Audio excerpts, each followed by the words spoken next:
Onubio, la empresa líder de Huelva en medios audiovisuales e informáticos, patrocina este espacio.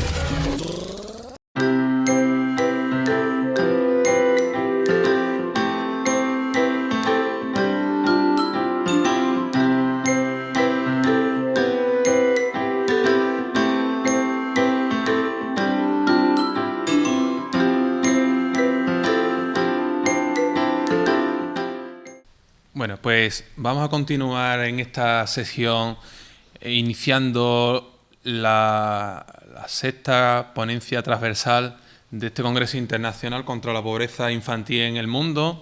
Estas ponencias transversales que van a tener una duración muy breve, de unos 15 minutos, son unas pinceladas a los diferentes contenidos que aborda el libro oficial de Gira España por la Infancia y que lleva por título España, un país de niños pobres. En concreto, en esta tarde en la Universidad de Oviedo vamos a tratar, ya digo, someramente, intentando un poco abrir el debate. Eso sí, esperamos luego una pequeña participación del público, de vosotras, sobre esta temática, bueno, que puede resultar un poco controvertida, ¿verdad?, pero que al fin y al cabo lo que busca es pues considerar la infancia realmente como un patrimonio, más que como diré a lo largo de la intervención, como un negocio. ¿Cuánto dinero llega realmente a los niños?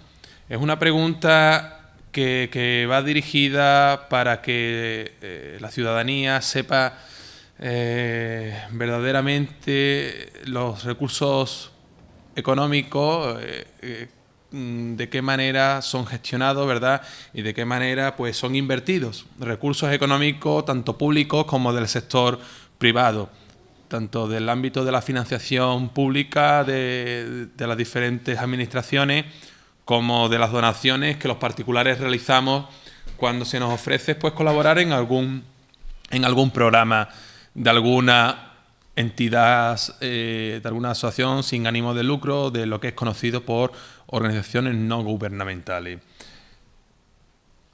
Estudios internacionales avalan que solo un 54% de las donaciones, en este caso en concreto nos vamos a referir a donaciones, son invertidas en proyectos sociales. Bien, esto es lo mismo que decir que solamente el 54% de aquel dinero que se nos pide en colaboración para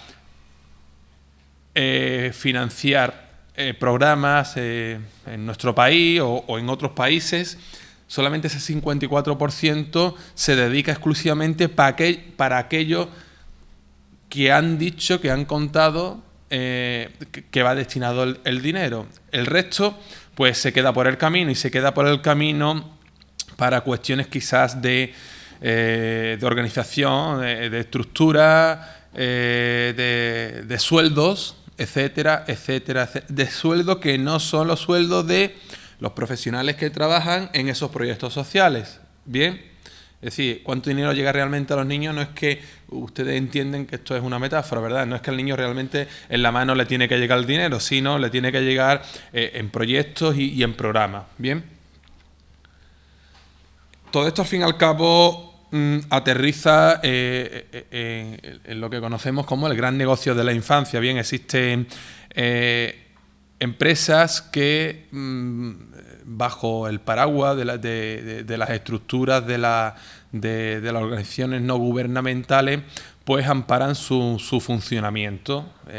Empresas que de algún modo ocultan o camuflan, permitan esa expresión, los verdaderos objetivos para los cuales fueron constituidas. Y claro, y también aquí entra un poco en juego y vuelvan a permitir la expresión lo que es la prostitución de las ONG, es decir, entidades que fueron concebidas para unos fines que en sus estatutos tienen unas intenciones y una propia idiosincrasia, pues terminan prostituyendo sus principios para recibir financiación.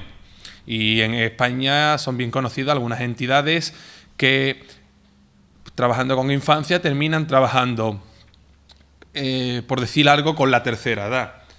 ¿Esto es negativo? No creo que sea negativo.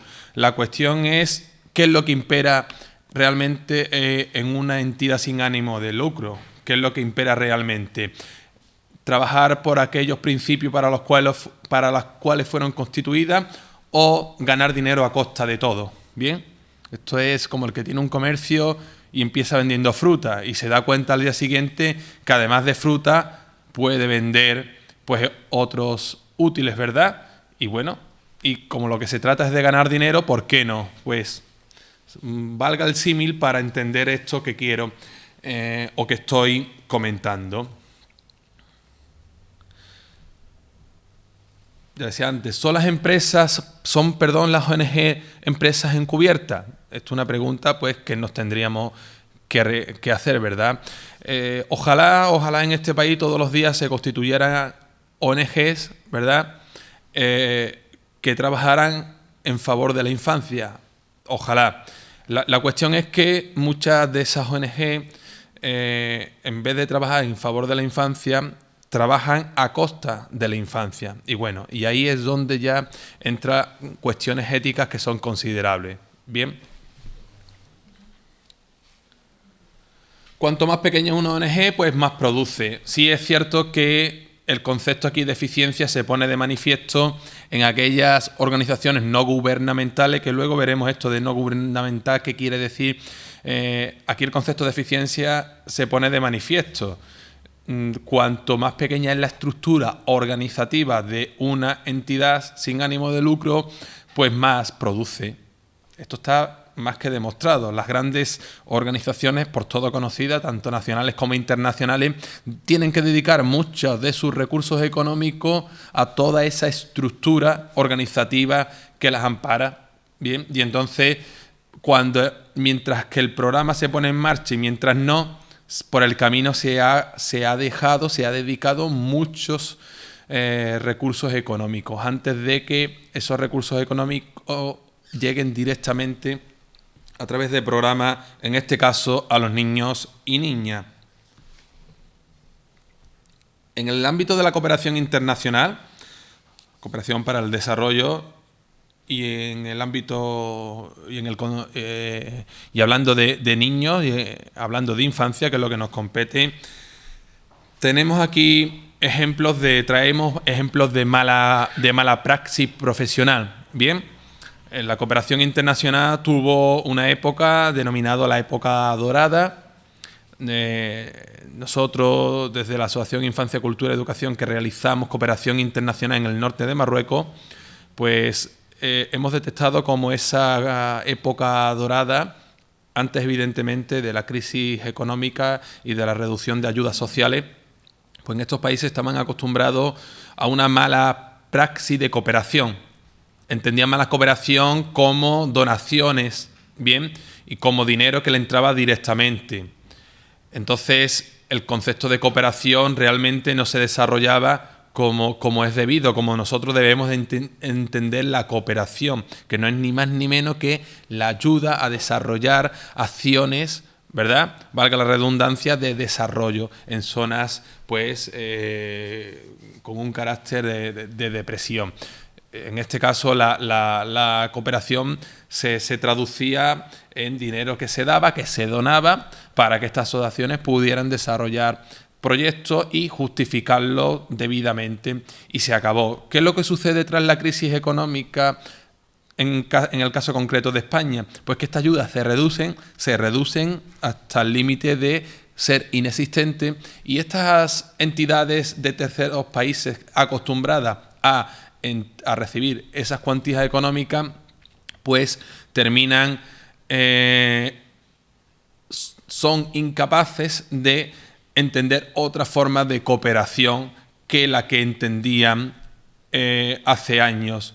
Entonces ya ese dinero que no entra, esas cantidades tan elevadas de dinero que no entra, les hacen bloquearse por completo, bien, porque estaban acostumbrados a algo que estaba muy por encima de las posibilidades, y la cooperación internacional prácticamente en determinados países pues se traduce a donación, bien, dinero que entra para dedicárselo, en este caso hablando de infancia, a los niños, pero no hay una puesta en marcha de una estructura realmente de estrategias de cooperación. Nosotros vamos a mostrar, y además la cooperación es un proceso bidireccional. No solamente los países desarrollados ayudan a los países subdesarrollados, sino que los países subdesarrollados también colaboran entre otras cosas, en enseñar la cultura propia del país. Nosotros íbamos con una idea de cooperación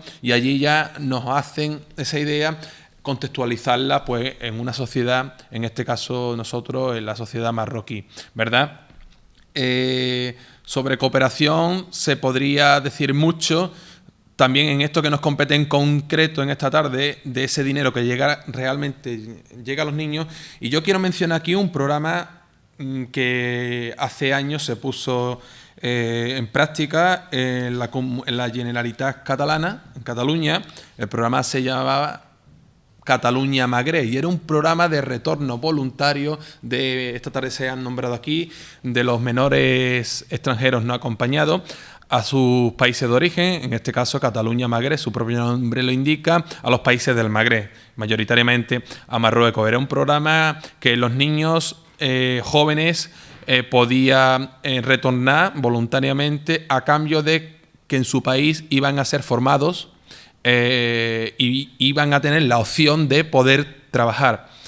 Aquel programa de cooperación internacional dedicó 8 millones de euros a desarrollarse, y de aquellos 8 millones de euros se gastaron todos y no hubo ni un solo joven que consiguió integrarse laboralmente en su país de origen. Bien, hagan ustedes las lecturas luego que quieran, para el debate quizá, y esto es una mala praxis internacional.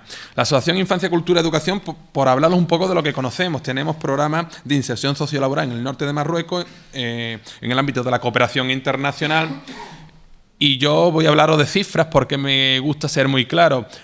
Con 300 euros, con una donación de 50 euros al mes durante 6 meses, se forma a un joven y se pone en una empresa de práctica que, si todo va bien, el chico termina, y son datos que se pueden contrastar, el chico termina trabajando.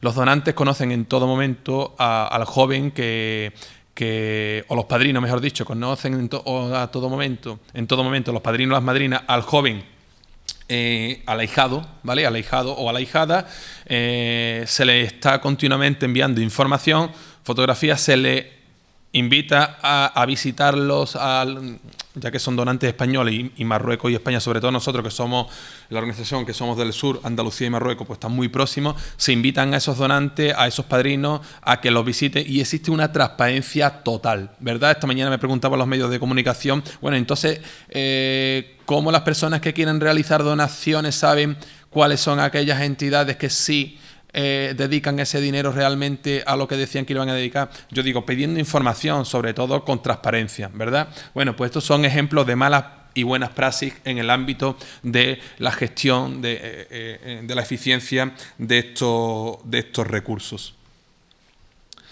Antes de finalizar, me gustaría decir que la pobreza es un gran negocio, y por eso, y lamentablemente siempre y en el ámbito de la infancia siempre va a existir niños y niñas empobrecidos. Las grandes ONG de momento no muestran intenciones, no están haciendo realmente nada cuando podrían hacer, o no están haciendo, mejor dicho, más de lo que podrían hacer. Bien, este ejemplo de Gira España por la Infancia lo dice todo.